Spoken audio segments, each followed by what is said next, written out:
Now we are going to understand OS module. Using this, we can get information of our operating system. Doesn't matter which operating system you are using. Using this OS module, you can get system related information directly from your server or local machine. So now inside this built-in module, I will be creating file os.js. First, what we have to do, we have to require the module. Inside this, I will be passing node and then I will be writing OS. And this entire thing, I'm just going to assign to this variable OS. So we are going to see some methods. First, we are going to see architecture detection. Here I will be writing log. Inside this, I will write OS dot.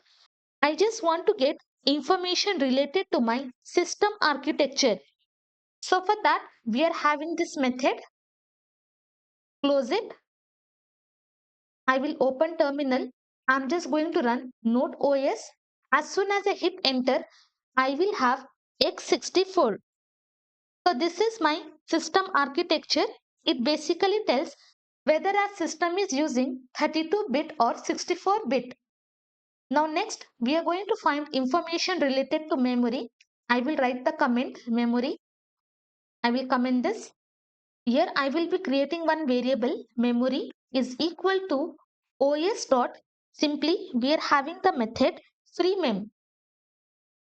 So using this we can get total memory of a system in bytes. I will write here log and then I will be writing memory. I will run this application. So this is the total memory of my system. But usually we do not want to display the memory in this way. So manually you can just calculate and you can convert this memory into kilobytes, megabytes and gigabytes. So for kilobytes, you simply have to divide by 1024. So this memory will be displayed in kilobytes. If you want to display in megabytes, then again you have to divide by 1024. I will hit enter. So in megabytes, this is my memory. Now in gigabytes, if you want to display, again you have to divide by 1024.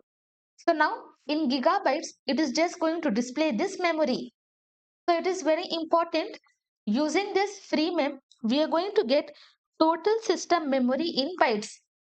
But if you want to display in different bytes, so you have to do manual calculation and you have to display the result. So this is related to memory. I will comment. Below this, I will be writing one more comment. I will write platform information. Here I will write log and inside this OS module, we are having this method platform. Save it. Now I am using Windows. So for Windows, I will be having Win32. So for platform, doesn't matter you are using 64 or 32. For platform, for Windows, you will be having this result. And this 32 is nowhere related to 32-bit operating system. So for Windows, for platform information, we are going to get this result. Okay, if you are using another operating system like Linux, you will be having different result. I will comment this. Last, I will be writing temporary directory. So in our system, we will be having one temporary folder. So if you just want to find location of that folder, you can simply use log os.temp directory. Save it, run this application. Now you can see in this app data, in my C drive, inside this folder, inside app data, inside local, I am just having this temporary folder path. So using this OS module, you can get information related to your operating system. And inside this, we are having tons and tons of methods. For example, if I show you, clear this terminal, I will write node. I have just entered into REPL mode. I will press tab twice, hit enter. Inside this, you can see we are going to have multiple methods and properties. And also if you visit the documentation, you will be having lot of information. Let me just come here. You can see we are having ARC, which we have seen.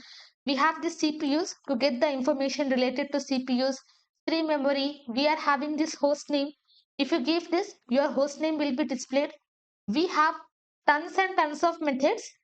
So whatever information you want to get related to your operating system, then you can simply use this OS module.